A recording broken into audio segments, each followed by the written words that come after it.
Radhakrishnan, Nigeria വലിയ അപകടാവസ്ഥയിലാണ്. അപ്പോൾ അതുകൊണ്ട് ട്രംപ് നൈജീരിയയിൽ ഇടപെടും എന്ന് പ്രഖ്യാപിച്ചിരിക്കുന്നു. നൈജീരിയയിൽ ക്രിസ്ത്യാനികളെ കൊണ്ടിരിക്കുകയാണ്. അതുകൊണ്ട് ഇത് നിർത്തിയില്ലെങ്കിൽ നൈജീരിയയെ ചുട്ടുകളയും എന്നും ട്രംപ് പറഞ്ഞിട്ടുണ്ട്. ശനിയാഴ്ച അമേരിക്കൻ പ്രതിരോധ വകുപ്പിനോട് എത്രയും വേഗം നൈജീരിയയിൽ സൈനിക നടപടിക്ക് തയ്യാറാകാൻ ആജ്ഞയും കൊടുത്തിട്ടുണ്ട്. നൈജീരിയക്കുള്ള സഹായങ്ങളൊക്കെ നിർത്താൻ ഉത്തരവായിട്ടുണ്ട്. ഇസ്ലാമിക ഭീകരരെ മിന്നലിൽ ചുട്ടുകളയും എന്ന് പറഞ്ഞിട്ടുണ്ട്. അന്തസ്സില്ലാത്ത രാജ്യമാണ് നൈജീരിയ. ഞങ്ങൾ ആക്രമിച്ചാൽ വേഗത്തിലായിരിക്കും, അത് ഭീകരമായിരിക്കും, മധുരതരവുമായിരിക്കും എന്ന് പറഞ്ഞിട്ടുണ്ട്. അത് വന്നപ്പോഴാണ് ട്രംപ് വന്നത്. അതെ, ട്രംപ് വന്നു. ആ മധുരതരവും കൂടി ചേർത്തപ്പോൾ നല്ല മധുരമുള്ള വേദനയായിരിക്കും എന്ന് പറയുന്നത് പോലെ നമ്മുടെ ഗംഭീര ക്രിസ്ത്യാനികളെ ഭീകര ചെറ്റകൾ ആക്രമിച്ചതുപോലെ തന്നെ ഞങ്ങളും ആക്രമിക്കും എന്നും അദ്ദേഹം പറഞ്ഞു. നൈജീരിയ കാര്യമായി പ്രതികരിച്ചിട്ടൊന്നുമില്ല. പ്രത്യേക പ്രശ്നങ്ങളുള്ള രാജ്യങ്ങളുടെ പട്ടികയിൽ നൈജീരിയയെ പെടുത്തിയിട്ടുണ്ട്. മതസ്വാതന്ത്ര്യം ഹനിച്ച രാജ്യങ്ങളുടെ പട്ടികയിൽ പെടുത്തിയിട്ടുണ്ട്. China, Myanmar, North Korea, Russia, Pakistan ഇതൊക്കെ ആ പട്ടികയിലുള്ളതാണ്. അതിൽ നൈജീരിയ വന്നു. നൈജീരിയയുടെ പ്രസിഡന്റ് ബോല അഹമ്മദ് തിൻബു പറഞ്ഞു, ഞങ്ങൾ മതസഹിഷ്ണുതയൊക്കെയുള്ള രാജ്യമാണ്, ഭരണഘടനയും മതേതരത്വം ഗ്യാരണ്ടി ചെയ്യുന്നുണ്ട്, അമേരിക്കയെ പോലെ നാനാത്വം വിളയുന്ന രാജ്യമാണിത് എന്ന് പറഞ്ഞു. അപ്പോൾ നൈജറിൽ നിന്ന് 2024 അമേരിക്കൻ സേന പിൻവാങ്ങിയിരുന്നു. പശ്ചിമാഫ്രിക്കയിൽ അതോടുകൂടി അമേരിക്കയുടെ സ്വാധീനം കുറഞ്ഞു. കിഴക്കൻ ആഫ്രിക്കയിൽ ജിബൂട്ടിയിൽ 5000 അമേരിക്കൻ ഭടന്മാർ ഇപ്പോൾ ഉണ്ട്. ആഫ്രിക്കയിലെ ഏറ്റവും കൂടുതൽ ജനസംഖ്യയുള്ള സ്ഥലമാണ് നൈജീരിയ. ഏറ്റവും കൂടുതൽ എണ്ണ ശേഖരമുള്ളത് നൈജീരിയയിലാണ്. അതെ, 2021 ബൈഡൻ അതുകൊണ്ട് ഈ പട്ടികയിൽ നിന്നൊക്കെ നീക്കിയിരുന്നു നൈജീരിയ. 200 ഗോത്രങ്ങൾ, 250 ഗോത്രങ്ങൾ, ക്രിസ്ത്യാനികൾ, മുസ്ലിങ്ങൾ, മറ്റു മതക്കാർ ഒക്കെ ഉണ്ട്. ബോക്കോ ഹറാം ആണ് ഈ ഭീകര സംഘടന, ഈ ഇസ്ലാമിസ്റ്റ് സംഘടന എന്ന് പറയുന്നത് ബോക്കോ ഹറാം. നോർത്ത് ഈസ്റ്റ് നൈജീരിയയിൽ 15 വർഷമായിട്ട് ഇത് ബോക്കോ ഹറാം ഉണ്ട്. മുസ്ലിങ്ങളെയും ചിലപ്പോഴൊക്കെ ഇരയാക്കിയിട്ടുണ്ട് അവർ. അപ്പോൾ അമേരിക്കയുടെ അപ്രോപ്രിയേഷൻ കമ്മിറ്റി അധ്യക്ഷൻ ടോം കോൾ പറഞ്ഞിട്ടുണ്ട് നൈജീരിയക്കുള്ള ഫണ്ടൊക്കെ നിർത്തുകയാണ്. ട്രംപ് പറഞ്ഞു, ക്രിസ്തുമതം അസ്തിത്വനാശം നേരിട്ടുകൊണ്ടിരിക്കുന്നു, ആയിരക്കണക്കിന് ക്രിസ്ത്യാനികളെ അവിടെ കൊന്നൊടുക്കിക്കൊണ്ടിരിക്കുന്നു എന്ന് പറഞ്ഞിട്ടുണ്ട്.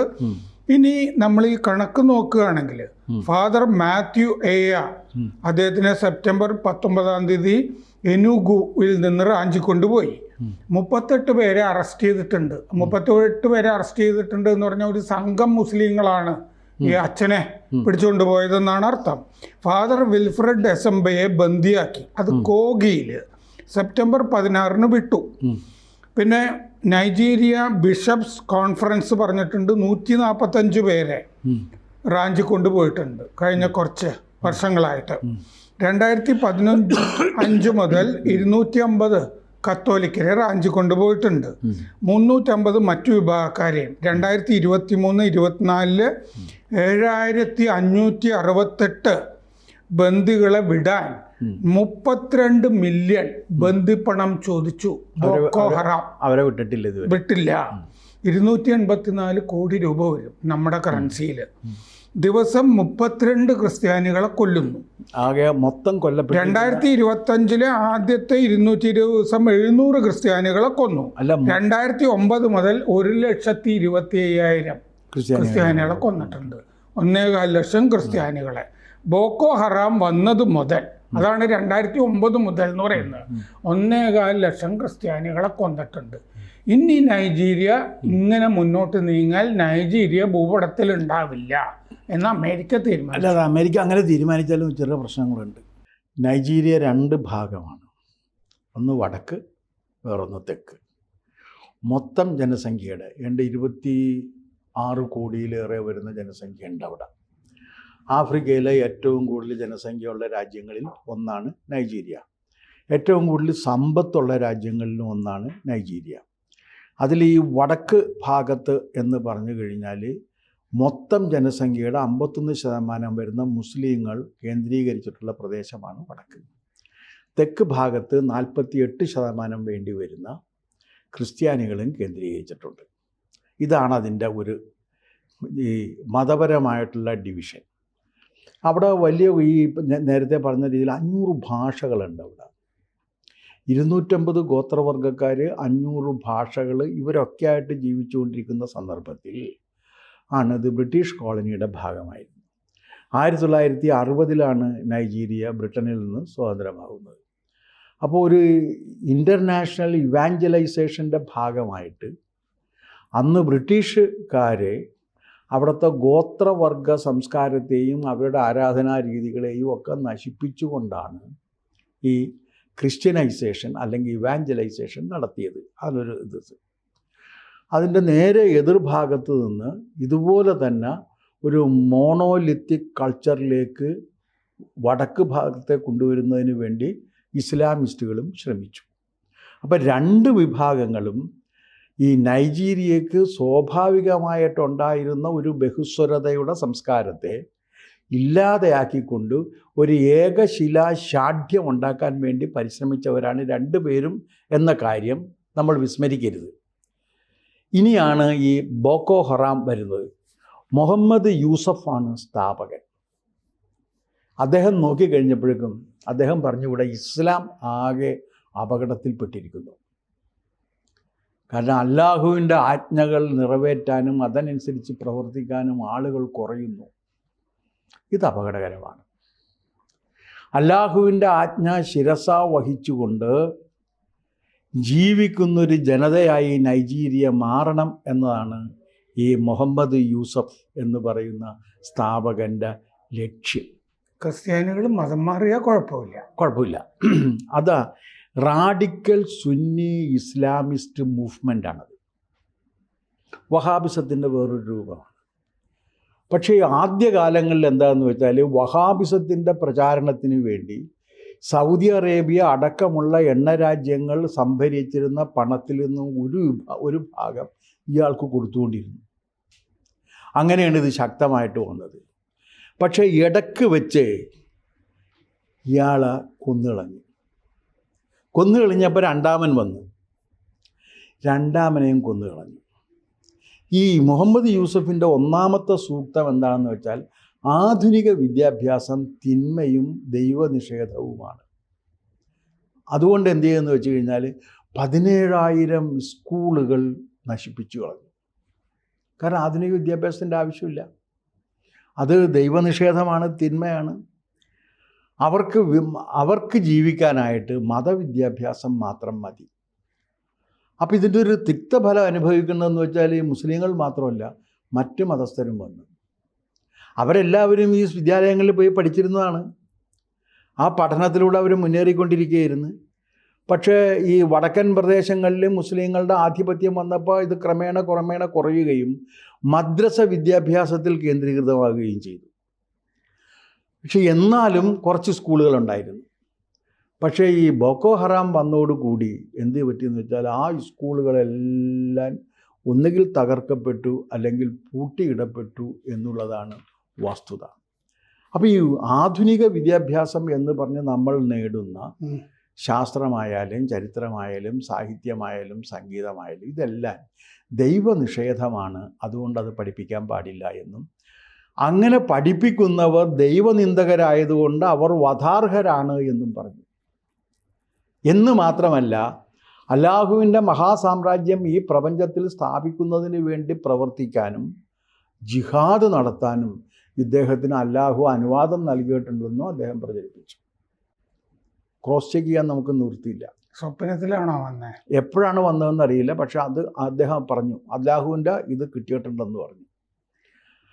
അപ്പോഴെന്ത് സംഭവിച്ചു എന്ന് വെച്ച് കഴിഞ്ഞാൽ മറ്റ് മതസ്ഥർക്ക് അവിടെ ഇറങ്ങി നടക്കാൻ വയ്യാത്ത അവസ്ഥ വന്നു. ഈസി ടാർഗറ്റ് ക്രിസ്ത്യാനികളായി, ഈസി ടാർഗറ്റായി. അപ്പോൾ ക്രിസ്ത്യാനികളെ ഈസി ടാർഗറ്റ് ആക്കിക്കൊണ്ട് ഒരു ക്രൈസ്തവ വംശനാശം ഇവരഴിച്ചു വിട്ടു. അതെങ്ങനെയാണെന്ന് വെച്ച് കഴിഞ്ഞാൽ ഇവരുടെ പുരോഹിതന്മാരെ പിടിച്ച് ബന്ദികളാക്കി, ക്രിസ്ത്യൻ മത നേതാക്കളെ പിടിച്ചിട്ട് ബന്ദികളാക്കി, ക്രിസ്ത്യാനികളുടെ പ്രമുഖ വ്യവസായികളെ പിടിച്ച് ബന്ദികളാക്കി, എന്നിട്ട് അവരുടെ നിന്ന് എല്ലാവരും പണം വാങ്ങിച്ചു. അപ്പോൾ ഇത് തെറ്റല്ലേ എന്ന് ചോദിച്ചപ്പോൾ അദ്ദേഹം പറഞ്ഞൊരു വാക്യം എന്താണെന്ന് വെച്ചാൽ, പ്രവാചകൻ്റെ കാലം മുതൽ നമ്മളിത് ചെയ്തിട്ടുണ്ട്. കാരണം മഹത്തായ ഈ മതത്തിൻ്റെ പ്രചാരണത്തിന് വേണ്ടി ഇത്തരം കാര്യങ്ങൾ ചെയ്യുന്നത് ഒന്നും ദൈവത്തിൻ്റെ മുന്നിൽ തെറ്റല്ല എന്ന് പറയും. കാരണം ദൈവനിന്ദകരുടെയാണ് ഈ പണം മുഴുവൻ പിടിച്ചെടുക്കുന്നത്, കാഫിറുകളുടെയാണ്. അപ്പോൾ അതുകൊണ്ട് ദൈവത്തിൻ്റെ മുന്നിൽ തെറ്റല്ല എന്ന് അദ്ദേഹം വിധിക്കുകയും ചെയ്തു. അതോടുകൂടി എന്ത് സംഭവിച്ചു എന്ന് വെച്ചാൽ, വാളെടുത്തവൻ വെളിച്ചപ്പാട് എന്ന നിലക്ക് തലയെ കെട്ടി ഇറങ്ങിയ എല്ലാ മുസ്ലിങ്ങളും കണ്ടവനെ കയറി ആക്രമിക്കാൻ തുടങ്ങി. ഇതാണ് ഇതിൻ്റെ പശ്ചാത്തലം. ഈ പശ്ചാത്തലത്തിൽ എന്താണെന്ന് വെച്ച് കഴിഞ്ഞാൽ, ഒരു ക്രിസ്ത്യൻ ദേശീയതയിൽ വിശ്വസിക്കുന്ന വെളുത്ത ക്രിസ്ത്യൻ ദേശീയതയിലാണ് അമേരിക്കയുടെ വിശ്വാസം. ബാക്കിയൊക്കെ പുറംപൂച്ചാണ്. ബാക്കിയൊക്കെ അവർ പറയുമെന്ന് മാത്രമേ ഉള്ളൂ. ആ വൈറ്റ് ക്രിസ്ത്യൻ നാഷണലിസമാണ്. ആ വൈറ്റ് ക്രിസ്ത്യൻ നാഷണലിസത്തിലാണ് മറ്റേ പെൻറ്റഗൺ നിലനിൽക്കുന്നത്. ആ വൈറ്റ് ക്രിസ്ത്യൻ നാഷണലിസത്തിലാണ് CIA നിലനിൽക്കുന്നത്. അവിടുത്തെ FB federal bureau of investigation നിലനിൽക്കുന്നത്. അവിടുത്തെ നമ്മുടെ ബഹുമാനപ്പെട്ട ട്രംപിൻ്റെ വൈറ്റ് ഹൗസ് അല്ലേ, വൈറ്റ് ഹൗസ് നിലനിൽക്കുന്നതും ഇതിനെ പ്രചരിപ്പിക്കുന്നതിനും ഇത് സ്ഥാപിക്കുന്നതിനും വേണ്ടിയാണ്. ഈ അമേരിക്ക മറ്റു ലോകങ്ങളിൽ പ്രചരിപ്പിക്കുന്ന രീതിയിൽ ഒരു മതരഹിതമായ സമൂഹമല്ല അമേരിക്കയിലുള്ളത്. അമേരിക്കൻ ഗവൺമെൻറ്റും മതരഹിതമല്ല, ഒട്ടുമല്ല. അവർ മതത്തെ ആസ്പദമാക്കി നിൽക്കുന്നതാണ്. അതുകൊണ്ടാണല്ലോ JD വാൻസ് പറഞ്ഞത് ഉഷ മതം മാറിയ കൊള്ളാന്ന്. മതം മാറിയ കൊള്ളാന്ന് പറഞ്ഞാൽ അത് പിന്നെ അദ്ദേഹം പിൻവലിച്ചു എന്ന് പറഞ്ഞു. കാരണം ബഹളമുണ്ടായി, മകളുണ്ട്. അത് തന്നെയല്ല, അദ്ദേഹം പിൻവലിച്ചു. അത് ഔദാര്യം, ഞാൻ അങ്ങനെയൊന്നും ഉദ്ദേശിച്ചിട്ടില്ല എന്ന് പറഞ്ഞു. അപ്പോൾ അതെന്താ കാര്യം എന്ന് വെച്ച് കഴിഞ്ഞാൽ, ഈ വൈറ്റ് ക്രിസ്ത്യൻ നാഷണലിസത്തിൻ്റെ പ്രചാരകരായിട്ടുള്ള ഇവരെ സംബന്ധിച്ചിടത്തോളം ഇന്ന് അമേരിക്ക നിൽക്കുന്നത് ലോകത്തിൻ്റെ ആഗോള ക്രിസ്ത്യാനിറ്റിയുടെ സംരക്ഷകൻ എന്നൊരു സ്ഥാനം കൂടി അമേരിക്കയ്ക്കുണ്ട്. ഇതുവരെ അതുണ്ടായിരുന്നില്ല, നേരത്തെ ഉണ്ട്, പക്ഷെ ഇപ്പം അതെടുത്തു എന്ന് മാത്രം. ആഗോള ക്രൈസ്തവരുടെ സംരക്ഷണം ഏറ്റെടുത്തിട്ടുള്ളൊരു രാജ്യമായി അത് മാറി. അപ്പോൾ സ്വാഭാവികമായിട്ടും എന്ത് വേണ്ടി വരും എന്ന് പറഞ്ഞാൽ ക്രിസ്ത്യൻ ഖലീഫയാണ് ട്രംപ്. ക്രിസ്ത്യൻ ഖലീഫയാണ്. അത് മറ്റ് പലരും ഇത് മൂടി വെച്ച് പറഞ്ഞിരുന്നപ്പോൾ ട്രംപിന് പിന്നെ മൂടി വെക്കേണ്ട ഒരു പ്രശ്നവും ഇല്ലാത്തതുകൊണ്ട് ട്രംപ് എന്തും തുറന്നു പറയുന്നതുകൊണ്ട് ഇതും തുറന്നു പറഞ്ഞു. മൂടി വെച്ചതൊക്കെ എപ്സ്റ്റീൻ ഫയൽസിൽ തുറന്നിട്ടിട്ടുണ്ട്. അപ്പോൾ പുള്ളി അത് പറഞ്ഞ് ഞങ്ങളുടെ ഇതാണ്. ഇത് എവിടെ ചെന്ന് അവസാനിക്കും എന്നുള്ള കാര്യം കൂടി നമ്മൾ നോക്കേണ്ടതാണ്. കാരണം യൂറോപ്പിൽ ആകമാനം നടന്നുകൊണ്ടിരിക്കുന്ന ഇസ്ലാമൈസേഷനും അതിനെതിരെയുള്ള ചെറുത്തുനിൽപ്പും. ഇതിൽ ഏറ്റവും കൂടുതൽ കള്ളത്തരം പറഞ്ഞിരുന്ന ഒരു രാജ്യം ഇംഗ്ലണ്ടാണ്. ഇംഗ്ലണ്ടിനെ പോലെ ഇത്രയും എന്താ പറയേണ്ടത്, ഒരു റിഗ്രസീവായിട്ടുള്ള, പ്രോഗ്രസീവ് അല്ല, റിഗ്രസീവായിട്ടുള്ള ഒരു രാജ്യം വേറെ ഇല്ല. കാരണം അടിമുടി ആംഗ്ലിക്കൻ കത്തോലിസിസത്തിൽ നിലനിൽക്കുന്ന ഒരു രാജ്യമാണ്. അടിമുടി രാജവംശത്തിൻ്റെ എല്ലാ പ്രാമുഖ്യവും അംഗീകരിച്ചുകൊണ്ട് നിലനിൽക്കുന്ന രാജ്യമാണ്.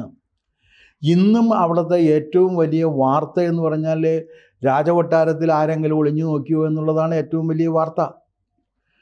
പിന്നെ ഭരണഘടന അനുസരിച്ച് അവർക്ക് എഴുതപ്പെട്ട ഭരണഘടന ഇല്ല. പക്ഷേ എഴുതപ്പെടാത്ത ഭരണഘടന ആർക്ക് വേണ്ടിയാണ് നിലനിൽക്കുന്ന? ആംഗ്ലിക്കൻ കത്തോലിസത്തിന് വേണ്ടിയാണ്. അവിടുത്തെ മറ്റേ ഇതുണ്ടല്ലോ, എവിടുത്തെ ബർഗാണ് മറ്റേ ചീഫ് ഇതിൻ്റെ ബിഷപ്പ്, കാൻറ്റർബറിയിലെ ബിഷപ്പ് ആ പദവി കൊണ്ട് തന്നെ ഹൗസ് ഓഫ് ലോർഡ്സിൽ മെമ്പറാണ്. കൂടാതെ 26 ബിഷപ്പുമാരും ഉണ്ട്. അവരാണ് സെക്കുലറാണെന്ന് പറയുന്നത്. ഇതൊക്കെ വെറുതെ ഈ പിന്നെ ചാൾസ് രണ്ടാമൻ്റെ കാലത്ത് പ്രൊട്ടസ്റ്റാന്റിസം ഔദ്യോഗിക മതമായിട്ട് പ്രഖ്യാപിച്ചിരിക്കുന്ന രാജ്യമാണ്. അതെന്താ കാര്യം എന്നറിയാലോ, കത്തോലിക്കരായിരുന്നു ഇവര്. കല്യാണത്തിന്റെ പ്രശ്നം വന്നു. അത് ഹെൻറി എട്ടാമന്റെ കാലത്ത് പോയി വേറെ പണി നോക്കാം. അയാൾ ഒരു മാർപ്പാപ്പയെ അവിടെ ഉണ്ടാക്കി. അതാണ് കാൻറ്റർബറി ആർച്ച് ബിഷപ്പ്. അങ്ങനെ വന്നിട്ടുള്ള, ഇങ്ങനെ മതത്തിൽ അധിഷ്ഠിതമായി നിൽക്കുന്ന ഒരു രാജ്യത്തെയാണ് ദൗർഭാഗ്യവശാൽ ഇന്ത്യയിൽ ഒരു മതേതര രാഷ്ട്രത്തിൻ്റെ പ്രതീകമായി അവതരിപ്പിക്കുന്നത്, അങ്ങനെ അവതരിപ്പിച്ചതിൻ്റെ ഉത്തരവാദിത്വം പണ്ഡിറ്റ് ജവഹർലാൽ നെഹ്റുവാണ്. കാരണം ഇതാണ് ജവഹർലാൽ നെഹ്റു കെന്നത്ത് ഗാൽബ്രൈത്തിനോട് പറഞ്ഞല്ലോ, ഇന്ത്യ ഭരിക്കുന്ന അവസാനത്തെ ബ്രിട്ടീഷുകാരൻ ഞാനായിരിക്കും എന്നാണ്. അദ്ദേഹം ഇംഗ്ലീഷിൽ പറയുന്നു എന്നാണ് പറയുന്നത്. ഇംഗ്ലീഷിൽ പറയാൻ കഴിയുന്നത് ഒരു രാജ്യത്തെ ഒറ്റുകൊടുക്കാനുള്ള, അതിൻ്റെ സംസ്കാരം ഒറ്റുകൊടുക്കാനുള്ള ലൈസൻസ് അല്ല. അപ്പോൾ ഇന്നിപ്പോൾ ജർമ്മനി അത് തന്നെ ചെയ്യുന്നു, ഫ്രാൻസ് അത് തന്നെ ചെയ്യുന്നു, സ്വീഡൻ അത് തന്നെ ചെയ്യുന്നു, ഇറ്റലി അത് തന്നെ ചെയ്യുന്നു. പുതിയതായിട്ട് വരുന്ന അവിടെ എല്ലായിടത്തും ഫാർ റൈറ്റ് പൊളിറ്റിക്കൽ ഔട്ട്ഫിറ്റ്സ് വരെയാണ്.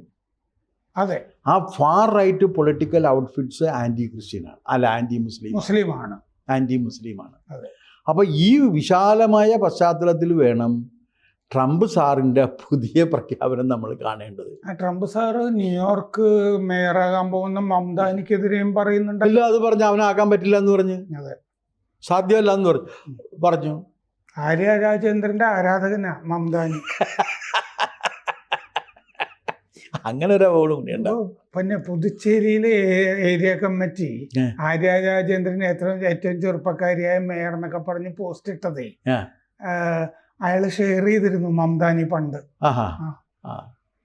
അപ്പൊ ആ പാർട്ടിക്കൊരു ബന്ധമായി. അതെ, മംദാനി വന്നു കഴിഞ്ഞാൽ ഇനി നമ്മുടെ ബേബി സഖാവിന് ഇടയ്ക്കിടയ്ക്ക് മറ്റേ സീറ്റ് കൊടുക്കില്ലെന്ന് തോന്നുന്നു. എവിടെ? കോർപ്പറേഷൻ അല്ല, അസംബ്ലി സീറ്റുണ്ട്. അപ്പോൾ അതുകൊണ്ട് അത് പ്രശ്നമൊന്നുമില്ല, അസംബ്ലി സീറ്റുണ്ട്. അവരുടെ മേയർമാർക്കെല്ലാം, ചെറുപ്പക്കാരായ മേയർമാർക്കെല്ലാം അസംബ്ലി സീറ്റുണ്ട്. നമ്മുടെ അനിൽകുമാറിനും അസംബ്ലി സീറ്റ് ഉണ്ടാവുമെന്നാണ് ഞാൻ അറിയുന്നത്. ജയിക്കോ ഇല്ലെന്നൊക്കെ ഉള്ളത് വേറെ പ്രശ്നമാണ്. അപ്പോൾ ഈ രീതിയിലുള്ള വീണ്ടും യൂറോപ്പ് മുൻപ് കണ്ടിരുന്ന തരത്തിൽ ഒരു മതവൈരത്തിലേക്ക് യൂറോപ്പും പാശ്ചാത്യ ലോകവും മാറുന്നു എന്നുള്ളതാണ്. പണ്ടുണ്ടായിരുന്നൊരവസ്ഥയല്ല ഇന്നുള്ളത്. കാരണം അതിൻ്റെ മൈക്രോ മാനേജ്മെൻറ്റിൽ എന്തൊക്കെ സംഭവിക്കും എന്നുള്ള കാര്യം ഇപ്പോൾ നമുക്ക് പ്രവചിക്കാൻ കഴിയില്ല. കൂടുതൽ വാർത്തകളും വിശേഷങ്ങളും നിങ്ങളിലേക്ക് എത്താൻ ABC മലയാളം സബ്സ്ക്രൈബ് ചെയ്യുക, ബെൽ ബട്ടണും അമർത്തുക.